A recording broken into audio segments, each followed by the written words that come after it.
মা, তোমার শরীর ভালো নেই শুনলাম। এখন এখন তোমার শরীর কেমন আছে? রোজ রোজ এই বাড়িতে ওর জন্য খুব অশান্তি হচ্ছে কার্তিক। আমার আর ভালো লাগছে না। যাও বা এসবের পরে কটা দিন বাঁচতাম, কিন্তু যতদিন ওই মেয়েটা আমার চোখের সামনে আছে আমার তো মনে হয় আমি আর বেশি দিন নেই। আমার এই বাড়িতে আর কিছু ভালো লাগছে না কার্তিক। আজ আজ শুধুমাত্র সুমনের জন্য আমার আর দিদির মধ্যে ঝগড়া হয়ে গেল। কত অশান্তি হলো বাড়িতে, সব ওই মেয়েটার জন্যে। ঠিক আছে মা, আমরা পরে কথা বলবো।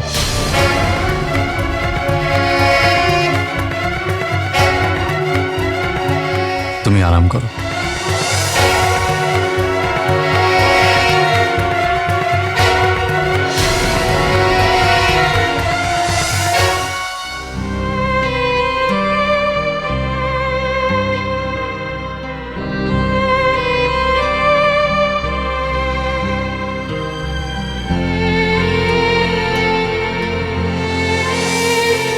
কাঞ্চন, তুই কেন এলি? মা তোকে দিব্যি দিয়েছিল। এই জন্যই তো আমি তোর কোনো সাহায্য করতে পারছি না, তোর এই দুঃখ আমি দেখতে পাচ্ছি না। আমি ভেবেছিলাম এই বাড়িতে বউ হয়ে এসে তোর জীবন আরো খুশিতে ভরে যাবে, কিন্তু এখানে এসে তোর জীবন তো আরো বেশি। আমার জন্য কষ্ট পাস না কাঞ্চন।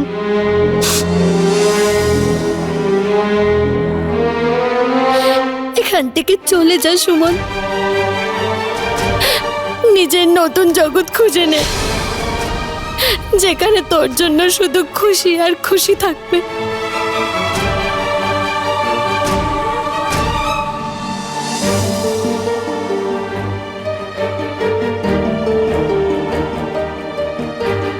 নতুন পৃথিবী কাঞ্চন, আমার জন্য আর কোনো পৃথিবী অবশিষ্ট নেই। শুধু করণের শ্রাদ্ধটা হয়ে যাক, ওর আত্মার শান্তি প্রাপ্তি হোক, তারপর আমিও এই পৃথিবী থেকে চলে যাব। না সুমন, খবরদার খবরদার, যদি এরকম কথা ভাবিস আর আমার দিব্যি খেয়ে বল যে কখনো ভুল করেও এমন সিদ্ধান্ত নিবি না।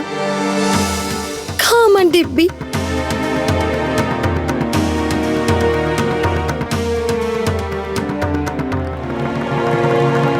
এইভাবে ভেঙে পড়িস না সুমন।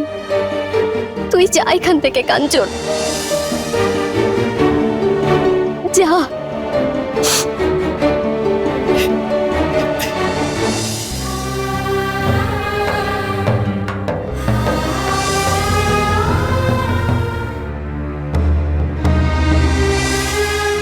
দাদা, কি হয়েছে কাঞ্চন? দাদা, সুমনের অবস্থা একদম ভালো না। ও পুরোপুরি ভেঙে গিয়ে ওর জীবনের কাছে হার মেনে নিয়েছে। আমরা যদি এই অবস্থায় ওর পাশে না দাঁড়াই তাহলে ও বাঁচতে পারবে না। জানি আমি। তাহলে কিছু করছো না কেন? সবাই সুমনের সাথে কত খারাপ ব্যবহার করছে, তুমি তার প্রতিবাদ করো। মায়ের এই অবস্থার জন্যই আমি চুপচাপ আছি কাঞ্চন। বুঝতে পারছি না মা এমন কেন করছে। যদি মা না বদলায় সুমন মরে যাবে দাদা। এমন কথা বলিস না কাঞ্চন, সব ঠিক হয়ে যাবে। কবে ঠিক হবে দাদা? তুমি মাকে বোঝানোর চেষ্টা কেন করছো না? আমিও মাকে বোঝাতে চাই কাঞ্চন। আমি এক্ষুনি মায়ের সঙ্গে দেখা করিয়ে এলাম, কিন্তু মায়ের এখন এমন মানসিকতা হয়ে গেছে যে মায়ের সামনে আমি সুমনের ব্যাপারে কোনো কথাই বলতে পারছি না। মা তো সুমনের নামটাও পর্যন্ত শুনতে চাইছে না।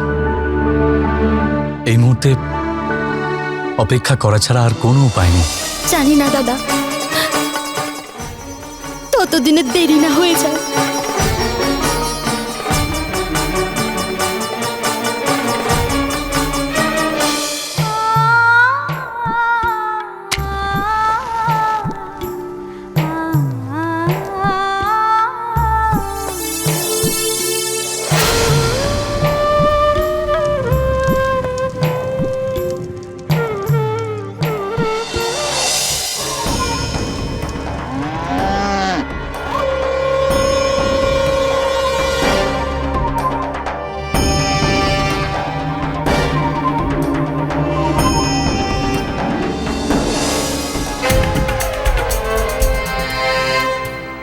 আরে বাহ, আজ 5 দিন পর শেষ পর্যন্ত তোমার উনুন ধরেই গেছে।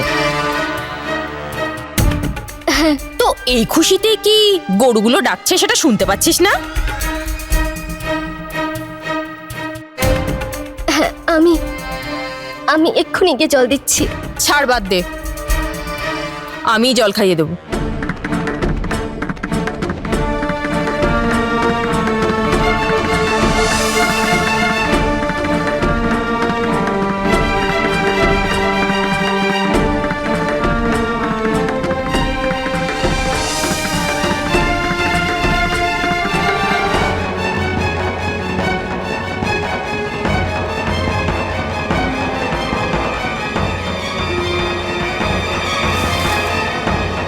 হে ভগবান,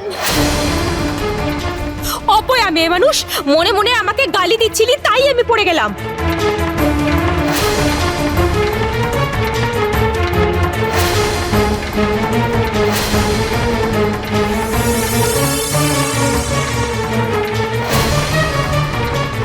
হে ভগবান, তুই তো নিজের খাবার নিয়ে ব্যস্ত, এখানে এসে আমাকে ওঠা। ও মা,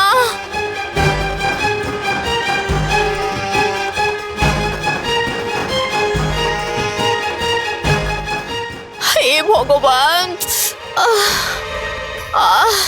ছাড় আমাকে, অপয়া কোথাকার। কি জোরে লেগেছে আমার।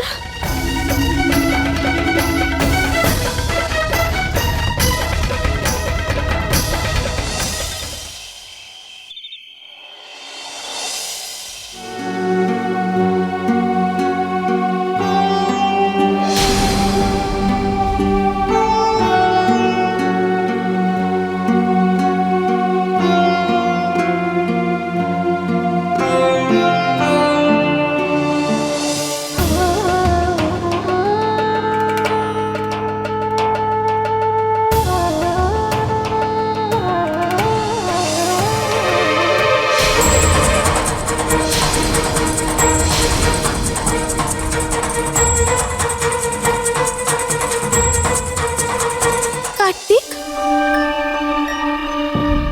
আসলে পুরোহিত মশাই একটা বই দিয়েছিলেন আপনাকে পড়ার জন্যে।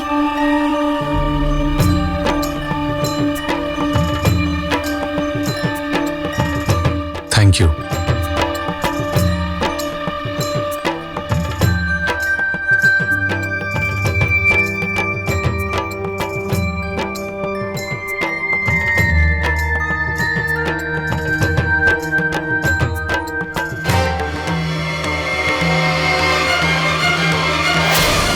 সুমন,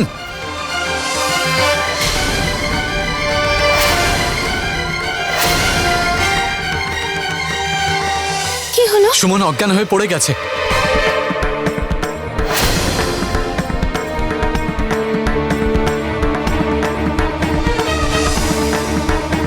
কার্তিক দাদা, সুমন দিদি মাথা ঘুরে পড়ে গেছে। আমরা ওখানেই যাচ্ছি।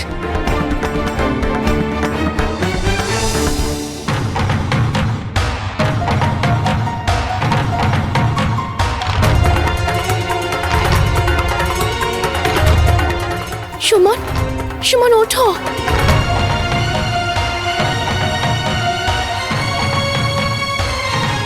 সাবধানে।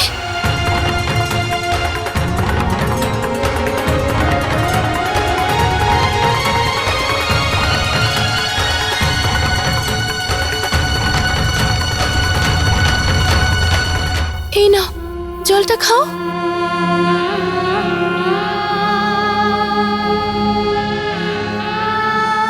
তুমি ঠিক আছো তো? দাদাবাবু, সুমন দিদি 5 দিন ধরে কিচ্ছু খায়নি, মাথা ঘুরবে না তো কি হবে? ডাক্তারবাবুকে ডেকে আনতে হবে। শ্যামবাহাদুর, উপরে গিয়ে আমার মোবাইলটা নিয়ে আয়। হ্যাঁ আচ্ছা। দাঁড়ান, কার্তিক সামান্য মাথা ঘুরে গেছিল, ঠিক হয়ে যাবে। খিদের জন্য এরকম মাথা ঘুরছে তোমার, একটু খাবার খাইয়ে দিলে ও ঠিক হয়ে যাবে। যদি আপনি ডাক্তারকে ডেকে নিয়ে আসেন তাহলে আবার বাড়িতে কিছু নিয়ে অশান্তি হবে। আর আপনি তো সবই জানেন, মা যদি এসব জানতে পেরে যায় তাহলে এই বিষয়টা নিয়েও মারাগারাগি করবেন। তুমি বসো, আমি তোমার জন্য কিছু খাবার নিয়ে আসছি। নন্দিনী, না না,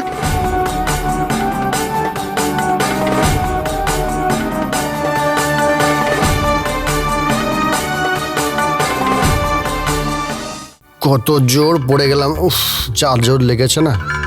আর আমাকে দেখো, জেনে বুঝে পড়ে যাওয়ার নাটক করেছিলাম আমি। পড়ে গিয়ে ওর উনুনে জল ঢেলে দিয়েছিলাম। বাবা, তোমার শয়তানি বুদ্ধির তো কোনো জবাবই নেই। সে তো নিশ্চয়ই, আমি মানুষটাই এরকম। সুমনকে কষ্টে দেখে আমার খুব আনন্দ হয়।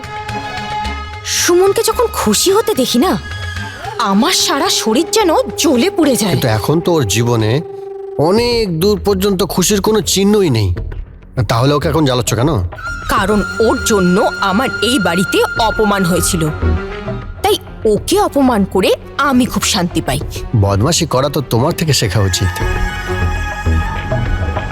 তাছাড়া ওকে এখন জ্বালানোর জন্য তোমার মাথায় এখন কি শয়তানি বুদ্ধি আসছে? আহা, এখনই বলে দিলে মজাটা কি করে পাবে? দেখতে থাকো, ধীরে ধীরে সুমনে শেষ হয়ে যাওয়া আর শুকিয়ে মাটিতে মিশে যাওয়া। কেননা বিদ্যার পাল্লায় পড়েছে ও।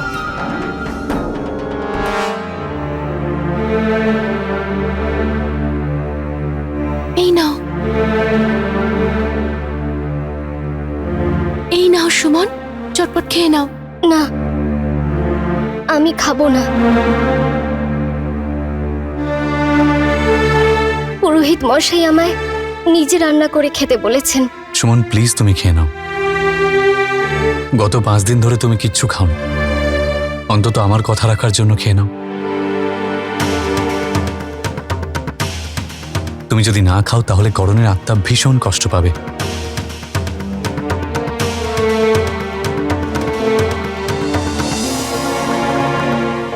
নাও।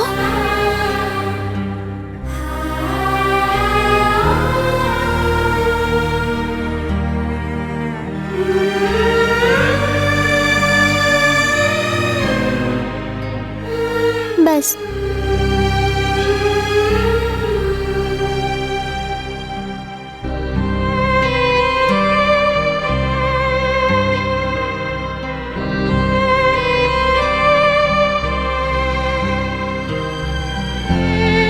এখন আমি ঠিক আছি। এবার প্লিজ আপনারা যান।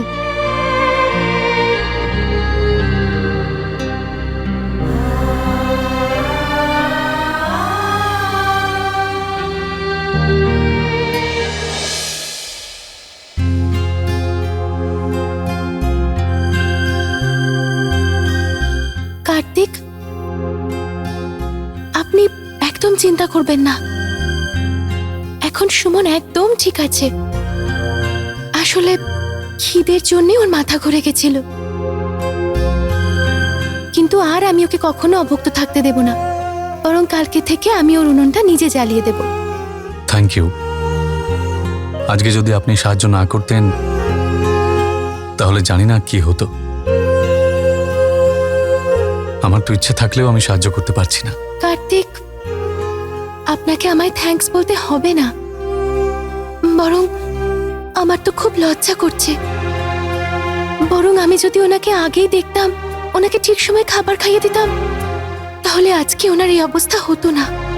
তবুও আপনি আজকে ওর জন্য যা যা করলেন তার জন্য অসংখ্য ধন্যবাদ।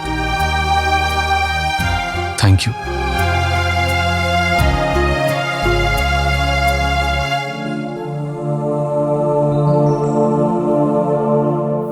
আপনি আমার সাথে এই প্রথমবার এত কথা বললেন কার্তিক, সেই জন্যে অনেক অনেক ধন্যবাদ। কিন্তু আমি বেশি খুশি তখন হতাম যদি এই কথা বলার কারণটা সুমন না হতো। আমি আমার খুশিটা সুমনের মাধ্যমে পেতে চাই না। দেখবেন আপনি, আমার ভালোবাসার জোরে আমি আপনাকে নিজের করে নেব।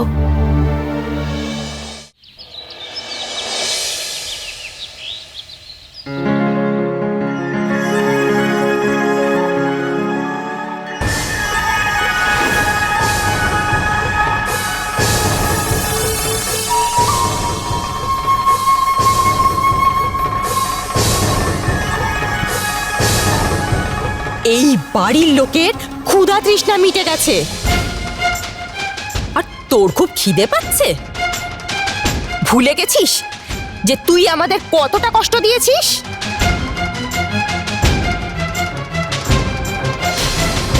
সবার খুশি শেষ করে দিও তোর মন ভরে নেই? যেই উনুন ধরিয়েছিস, করণের মৃত্যুর পর থেকে আমাদের কতটা দুঃখ হচ্ছে সেটার কোনো অনুভূতি আছে তোর?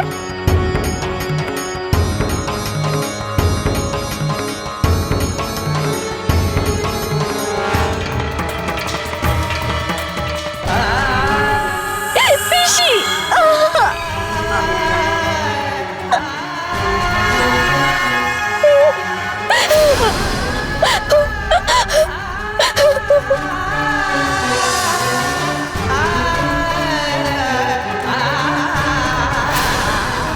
এই দাগটা সবসময় দেখতে দেখতে নিজের কর্মফলের কথা ভেবে কাঁদতে থাক, বুঝেছিস?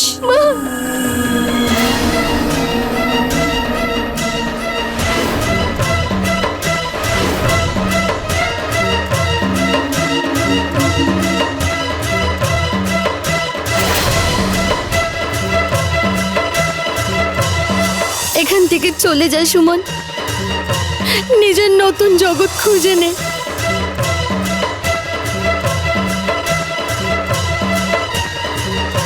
যেখানে তোর জন্য শুধু খুশি আর খুশি থাকবে।